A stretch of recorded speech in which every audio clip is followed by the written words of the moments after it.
Chissà non è ESPN.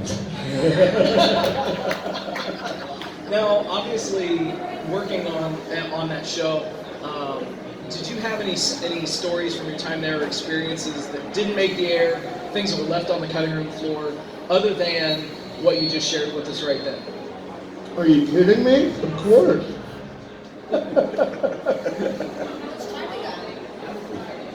Yeah, I know. Here's a dandy. Okay. So, a staph infection broke out in the house. Oh, Jesus. In Patago. It was probably due to the house couldn't handle the turns of 16 guys. So the showers just overflowed with poop, you know. Yeah, and the floors might have got, you know, the camera guys walking around, the mats. One thing led to another. I got my chest waxed thinking it would look cool, and it kind of rips your skin off. So you're grappling around in the mats, and you have fucking. Oh, you can, you know, that's all right. You shoot. That's appropriate. Anyways, a couple of us got staph. I had the worst case in Patago. So they ended up quarantining me way at the Hacienda Hotel by the Hoover Dam. Why the heck is so far away? I have no idea. Dana said I wanted to keep you as far away from the strip as possible, so you couldn't get in any trouble. So we go there, and then the first night we're there. First day we're there, Sam Hoger's got staph too, and we're all at the restaurant downstairs. We're not allowed to leave or anything. And Sam is, wow, like, talk about someone who puts his foot in their mouth, like good cop, bad cop. Like, he was hitting on this waitress so bad that like I didn't even open my mouth, and like she was all over me because she was so repulsive. So anyways, but I'm locked in my room, so we can't really do anything. And the guy watching me was the Leave It to Beaver's kid. And anyways, he's watching me, and I'm like, finally I go knock on his door. And I'm like, come on, you know, let me at least go down with you. What are you doing, gambling? Okay, let's go hang out. Yeah, all right. So he let me hang out with them. We go down there.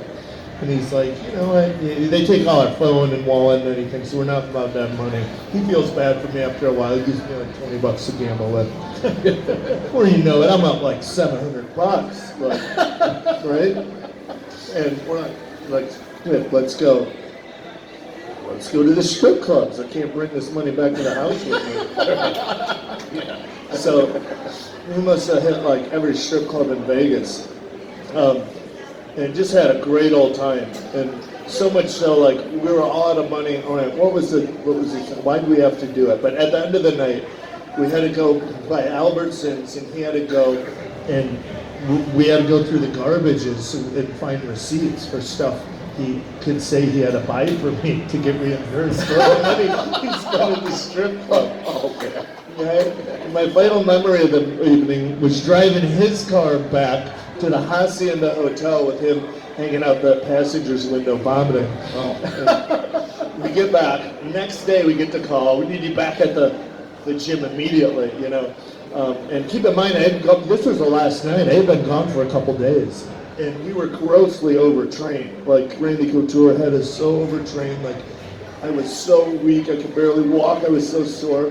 But after a couple days off, my body recovered, despite that last night of partying. So I went back, and right when I went back, everyone's like, "Oh my God, Stephan, like, you won't believe what happened." Like, it's the night that all the drama broke out with Lieben, Koscheck, and Bobby, and he smashed the house up, and I was nowhere to be found that episode live. So it's at the Hacienda. And I had to say, "Oh my God, you know, like, you guys all got to go out and have fun. Oh, it sucks I didn't get to."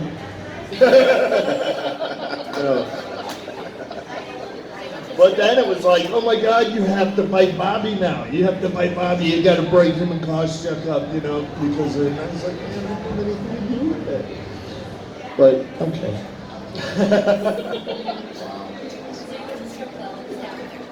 Oh, yes, strip club with the staph infection. That's right there. Oh my goodness.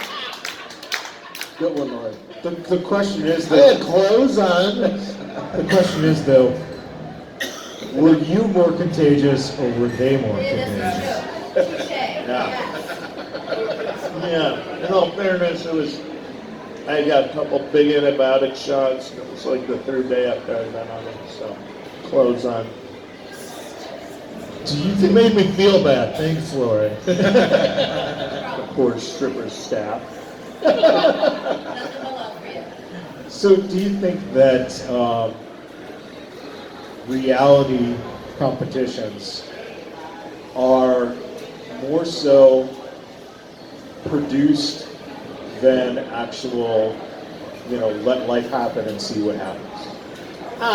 Most of them, yeah, to an extent, but no, not ones where you actually have to go in and beat the guy up, or fight the guy, or have the, that's the thing, is they could try to steer it so, they could always paint someone to be a good guy and someone to be a bad guy. They have 24/7 of footage, and all they got to do is cut you, you know that, like on the show, all the good stuff you do and all the great, noble behaviors, and none of that stuff's making it, but all the bad stuff will. So, understanding that helps. But ultimately in that show, you gotta fight it. So, all bullshit aside, the most challenging part about it, though, psychologically, a lot of guys break down psychologically and don't perform well because of that, whereas in their normal violent environment, they probably would. I've seen that a lot on that show. So, That's the hardest part. One of our listeners, the Stormin' Mormon, demanded that I ask you this question. Is Josh Koscheck that much of a dick in real life, or was he just cut that way in the show? Well, he's besides Loden, who just died right afterwards, the only one who didn't show up at the reunion dinner. Is he hates everyone. I mean, he's a guy that really doesn't like people overall, It's not really, oh, what a nice guy. Put it this way, him and Baroni get along. Get along. That doesn't say much. What would you say was for you, the pinnacle of your MMA career?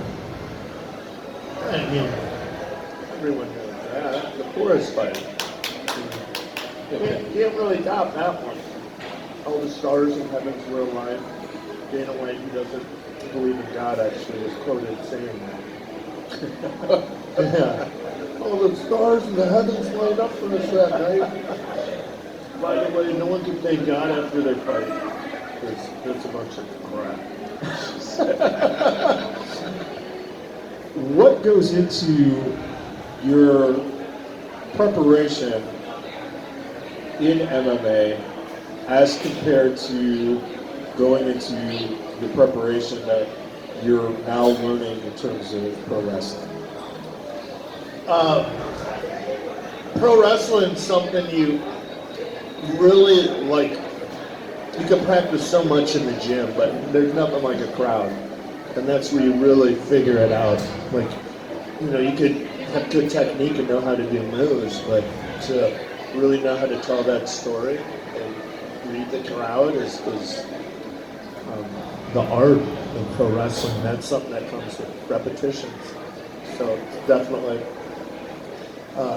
something I was completely oblivious to early in my career. But it's just you could train a dog to do a trick. So you could take me at even my first match, my second match, it was a long match against Mike Speedball Bailey up in Montreal. And it was a good match. And the only reason I could handle that match that long is because he meticulously walked it with me 1,000 and 100 times a week, So you could take someone who's a totally green wrestler and throw them in WrestleMania just because you could have practice every portion of that like a play. I mean, but to really learn the art of indie wrestling,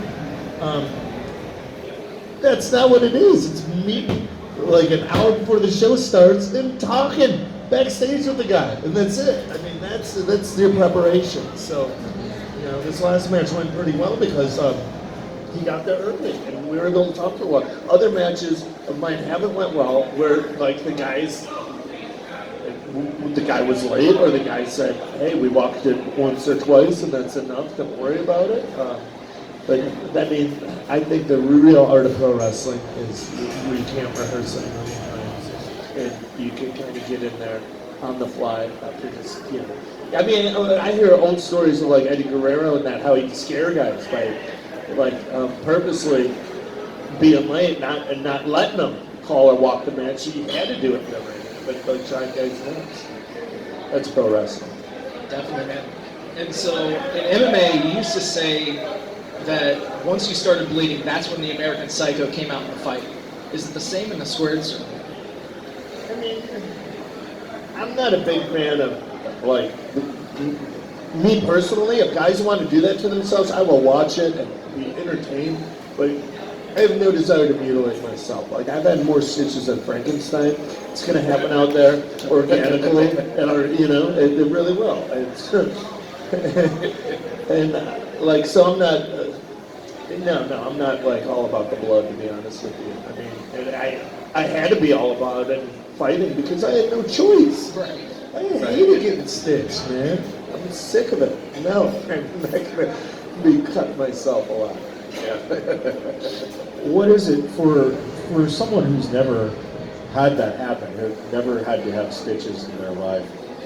Can you describe what it's like sitting there after a match, all the adrenaline is, you know, kind of coming down, and you have to sit there and the doctor has to, you know, stitch up a part of your body?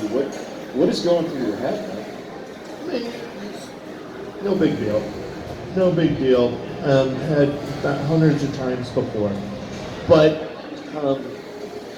it gets old after a while. And one good one, UFC 116, my second fight with Christoph. Great fight. Took him out in the second round. But I had 7 cuts on my head and face that required stitches. And the next fight was Liebens, and we're trying to Lieben in Akiyama, and it was a great fight. It was, we didn't get 2 fight of the nights that night. The me and Lieben, because they're both awesome fights. And they're just trying to stitch like the inside of my mouth, and I need to sit there like and lay my head still, but I hear the crowd going nuts, and I keep lifting my head up, and you know the doctor is getting frustrated with me. I'm just like, you're gonna have to wait. I'm not missing this. You know, I'm not missing this good fight. That's awesome, man. And so you actually trained Dave Bautista for his only pro MMA fight in 2012. What was that experience like? I gotta hand it to him, man. He was 43 at the time, and he busted his ass and like did it. Like, man, he worked, he did it. I'm really proud of him for that. He sucked it up. I thought he'd be, you know, thrown in the towel more than that, because I pushed him to beat him up and got him in shape and got him ready. In the fight too, he was stiff at the beginning, got hit with some punches, level change, took the guy down. Heavy side mount, it's something we worked on a ton. When the guy gave up his back, she rolled him out and finished him. So, executed perfectly. I was really proud of him. Do you have any contact with Dave still? And would someone like Dave be able to do the same for you in terms of maybe giving you pointers and training you a little bit to further your wrestling career? Well, yeah, I talked with him here and there. I was at his wedding a couple of years ago. And I do get pointers from him. Yeah, would I be able to pay him what he paid me to come here for a couple of weeks? I don't know. Dave, put that movie on halt. I got a big match coming up. Right. He didn't pay you that much, though. What would you say when you were a kid was your absolute favorite thing about growing up in Munster, Indiana? My favorite thing. And what's the population? Probably like under 50,000, so not too small. Like 30. I don't know. I actually would always long and daydream that I was in California or somewhere awesome. You know? instead of at school, you're looking out the window at snow and the corn.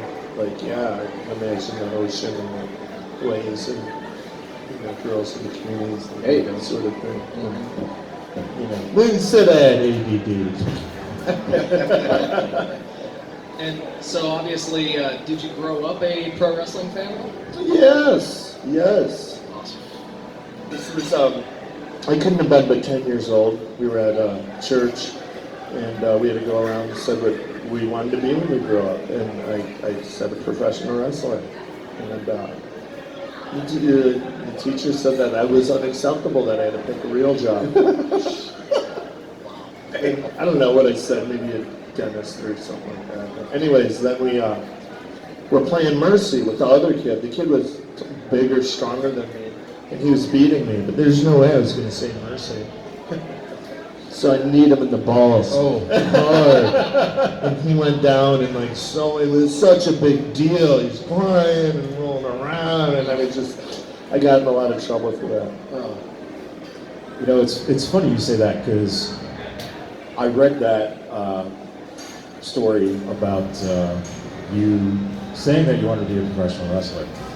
And growing up in Chicago, in the 8th grade, when we were graduating, they made you do this thing where you stood in front of all the families watching and you said what you're going to be.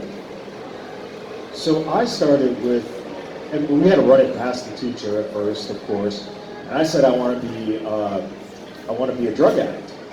Huh. I was not expecting that. Yeah, well, see, and that was the thing. It was like, and they're like, no, you cannot say that. I'm like, fine, I want to be a janitor. No, that's not acceptable. So I said, all right, I want to be a pro wrestler. Okay, you can say that. I guess I should have started off a little lower. Right, yeah, you set the bar low.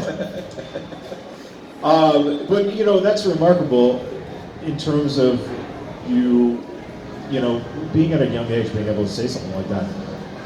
Who was the wrestler that you liked most at that age?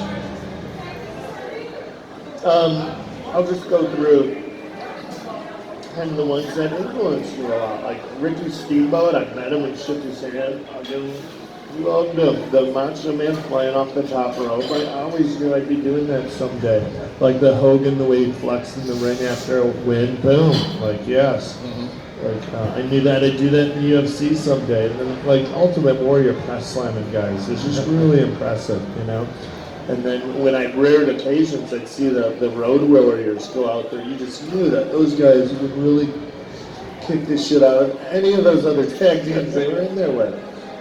In the late 90s, around 2000, my dad started watching, got me back in a little. That's when Stone Cold was really over. But then Brian Pillman is loose gimmick in terms of cutting promos and really looking crazy like that. I was a big fan of that as well. Those were the main ones. That's awesome. What was it like to now being able to meet someone like Animal? And here as a kid, you liked and anticipated these guys. And now here he is, you're meeting him backstage, and you get to work on par with him. Yeah, no surprise though. I had, in 07, Keanu Reeves tapped me on the shoulder and say his sister wanted a picture with me. Robert Downey Jr. said he's a big fan of mine, and so weird stuff like that's happened over the years, especially being in the UFC. But it was just good knowing him on a different level, being a scary guy and just knowing him on a human level, and it was laughing and shooting the shit with him like a regular guy. That was really good. And one more thing is when Kurt Angle and Brock would beat the crap out of each other.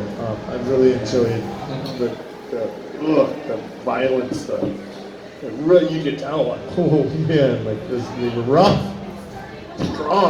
strong, rough style. If you had the chance to face one of those guys in a wrestling match, who would it be? And in a shoot match, who would it be? In a wrestling match, Brock, because Probably couldn't beat him in a shoot match, and then a shoot match hurt because they beat him easily. That's awesome. So, Stephan, obviously your MMA pedigree is well known, UFC Hall of Famer, and now you've started your transition and you're knee deep into Impact Wrestling and with several other companies as well. Who in the MMA world do you feel could make a successful transition into the wrestling world? I guess pretty much anyone who really put their heart and soul into it, like Matt Riddle did, you know? Yeah. Like in the UFC, like Riddle wasn't much of a promo guy, so I thought he had a good look. But at first, pro wrestling, I was like, oh well, he's not a good talker, but wow, did he really like set the bar for the other MMA guys, man? Like he was, even before he got signed, when I was first started, I was really like watching, looking up to him as someone who learned the art quickly, dedicated himself to it. Awesome, man. And now let's flip the script on that. Who from the pro wrestling world do you think could transition to MMA?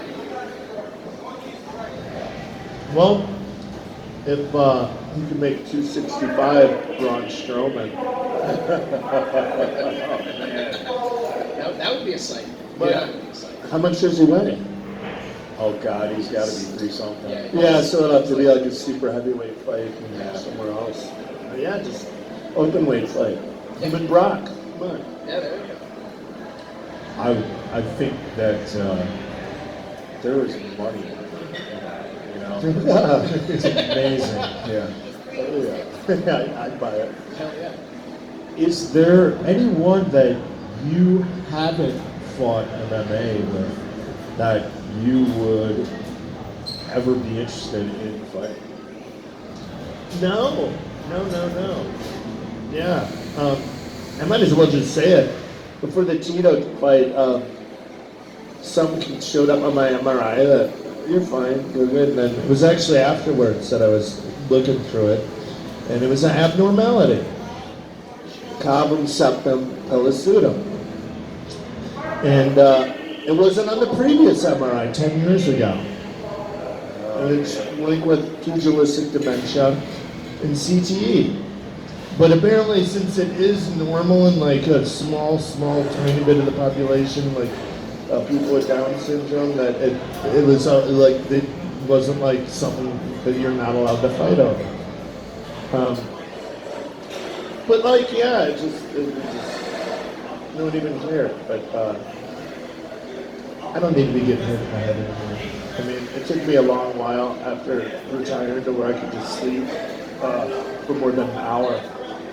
And after a year of that, you know, it's hard to deal with. So. Is there anything that you're doing particularly to protect yourself in the wrestling ring from any kind of head trauma? Yeah, I mean, that's pro wrestling, is to create the illusion like you're hitting each other. But then you watch Japanese, and some of these guys really are concussing themselves. Exactly. And then that starts happening, then I'll do it right back, and then the match will be over. Right. But yeah, chair shots. Where do you want it? Over my back. You know, like then too. The guy stiffs me. Yeah, I'm gonna let him know. But no need for any more of that. And already, like in the NFL, if you know anything about that, those guys are like walking time bombs. It's like 10 years after they retire. It's really where it takes its toll, and you see it. So I'm not even halfway there yet. So yeah, like even if I don't come out of retirement and fight, like who knows, I'll be in a few more years. I've noticed the difference, and it took me a while, and I think CBD has really helped. My buddy Kenny, Healing Panda, Kenny, had me on CBDs now for a while, and yeah, I can tell the difference, man. I mean, just sleeping is one thing, and it got me off. I was on, for the not being able to sleep. I think put me on Valium and Valium and Ambien. That's just the terrible drugs. Yeah. Not on those anymore. Take his stuff. He's got a nighttime formula like that, and I'm on one non-narcotic sleep med. Not bad from what I was on. Yeah. Yeah. Okay. And then drinking a lot. And I don't drink anymore. Yeah.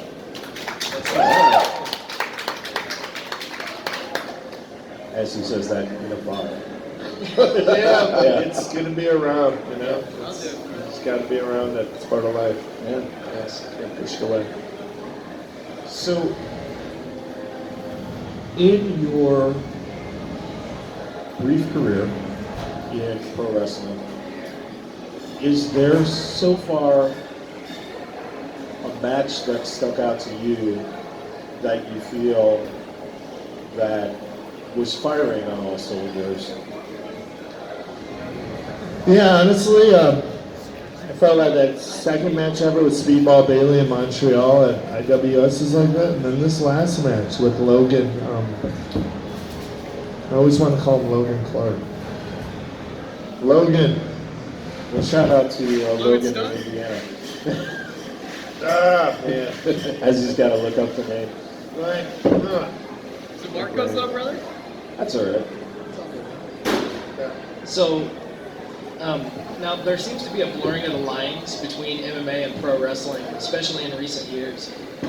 From a consumer fan point of view, there's definitely a market for hybrid presentations, similar to the Natural Born Killers, which you're a part of, and Bloodsport shows have proven. Do you see a full-time promotion sprouting up to run these kind of hybrid shows in the future? I think Japan's the best place. I mean, if anywhere could really pull it off, yeah, I think it's where Pancrase came out. You know, when you bring back Pancrase, and that's what, to me, that's where I'd say the magic lies. And they're coming back. I know their economy was weak for a while, and it seems like the New Japan is getting strong again, and it's just a perfect place to bring back some sort of pro wrestling. And you can throw the Pancrase name on it. Yeah. They could. Do you think that anything like that could fly here in the States? Yeah. I mean, I think it could. But overall, I think the pro wrestling fans here aren't as big into the shoot style. Well, the hardcore wrestling fans. I think, it's weird. I get mixed things. The Paradigm Pro Wrestling, I did just this last weekend. And in Jeffersonville, Indiana, was the shoot style with the UGWI rules. And I got a lot of mix from the fans there. I had to say, how do you like this? And yeah, it wasn't. I've been asking a lot of wrestling fans, and it's mixed. It's mixed, to be honest with you. I thought they'd be a little more into it, considering how well things like the Bloodsport and Natural Born Killers have done. It's like, I think it's one of those things that people are really critical of it, but they're gonna watch it. You know, it's like, I can't stand this, and they're gonna go buy it, watch it, and shit all over it. Yeah. Has New Japan ever come up for you in terms of them having any interest, or you having any interest in working with them? No, I haven't heard from New Japan as of yet, but I just had a pretty good match. So. What's it like for those who don't know? What's it like in terms of trying to get yourself booked out there on the independent scene? Yeah, it's one of those things where you just got, which I'm not that good of, that you got to self-promote a lot, hit people up, and you got to let your social media and make comments and that. I'm the world-class heavyweight champ right now. Took that title from MVP, and that guy found me because I commented on a post. He was like, I knew who you are. I love watching you fight. I had no idea you were pro wrestler. So it's on you, and I'm not the biggest self-promoter like that. So just reaching out to people, and I really wanna and will do more of that. And that's how you get gigs. But also by having good matches that you can back it up, you know. So just being really active, and you got to go for it, you know. And it's hard. These guys at the lower level without a name, man. It's hard for me. It's like I got to reach out and do this, and I got a name, but imagine these guys without a name. No wonder they hate me. But anyways, Logan James, giving him a shout out. That was a hell of a match, man. You really made me look good, so thank you. And sorry for dropping me.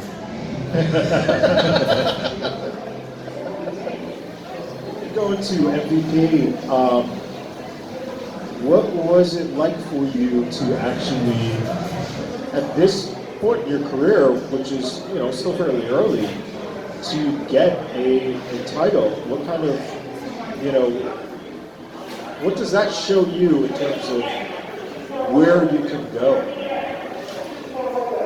Yeah, I feel like it's really not, we fought in the UFC and sold out arenas that, like, I'm not too surprised. Like, I can go around and win pro wrestling titles and have good matches on the indie circuit.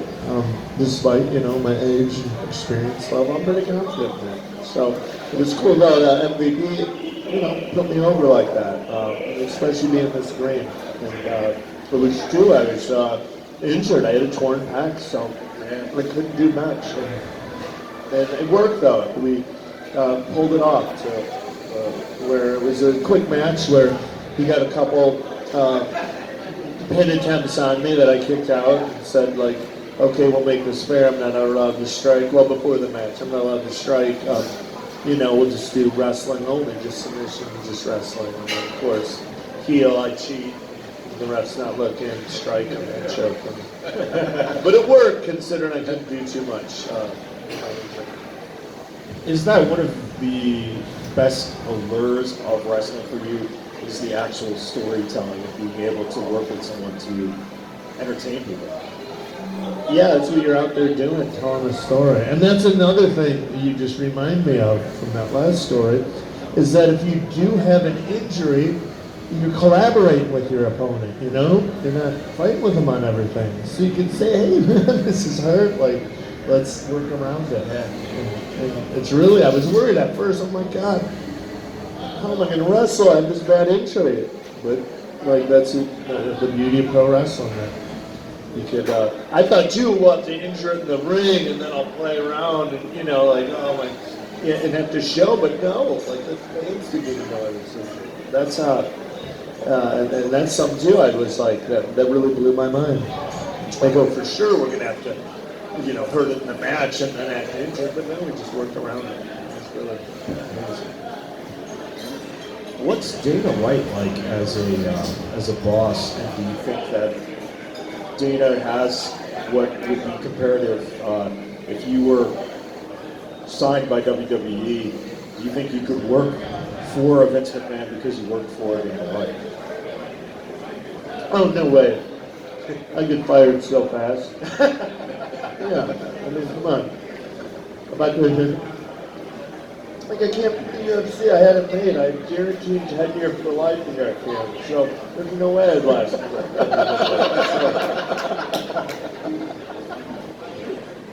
That's awesome, man. And so, Stephan, what we're going to do next is we've got a segment on the show where I'm just going to throw out some names for you. We're going to do some quick word association. You don't have to confine it to just one word, but when I say the name, just tell me the first thing that pops into your head. All right, man, we're going to do this for 70 seconds. Are you ready? 70, wow. Yeah. All right, let's get it going. 70 seconds starts now. Forrest Griffin. Ass, Anderson Silva. titties, Tito Ortiz. turd, John Jones. the goat, Rashad Evans. sweet, Matt Riddle. Spicoli, Filthy Tom Lawler. fungus side, Minoru Suzuki. Automobile. Brock Lesnar. Paul Heyman. Moose. Deer. MVP. Loser. CM Punk. Winner. And last but not least, Dana White.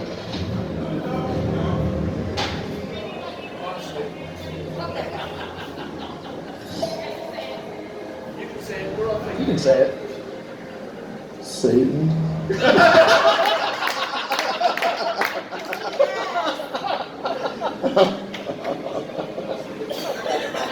You said it. You said it.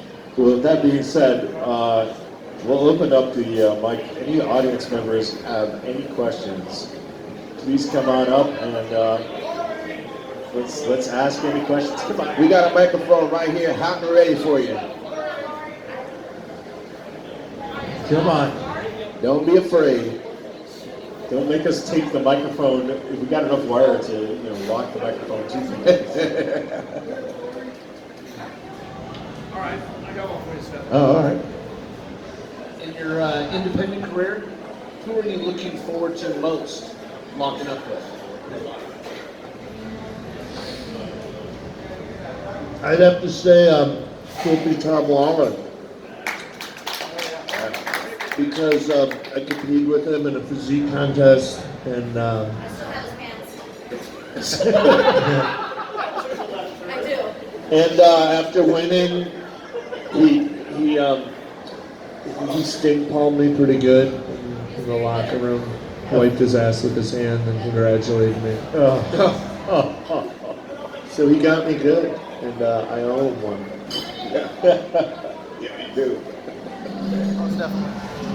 All right, anyone else? Don't be shy. Go on, y'all. Yeah, otherwise you're making us do all of them. Yeah. All right. I'm thinking. Come on. Marcus. Alright, what year did the Ultimate Fighter that you were on air? I just gotta figure out what sophomore year of college that was. 05. Alright, Well, so- it actually fall of 04, and then me and Forrest fought in April of 05. Alright, it was my second sophomore year of college. Okay. Alright, I was trying to figure. Now I got my timeline set. So who are you gonna fight on Friday the 13th? MVP. All right. So I was, in my head, I was doing opposites. So what's opposite of the most valuable player? The least, the loser. And then what's the opposite of CM Punk? Because I think of him getting his ass kicked in the octagon, a winner. That makes sense to me. Anyways, Yeah. that's where my head is. All right. Who's next? Any other questions? Anyone else? Lori. Come on, Lori. Just ask him an AEW question or something. Yeah. There you go. I always think of the root beer. Okay, AEW. Oh, good. If you could choose any opponent from AEW to go against, who would you go with? Who's that guy? Kenny Omega. He really makes people look good. So I think he could take me and really make me look good. 'Cause he goes out with everyone.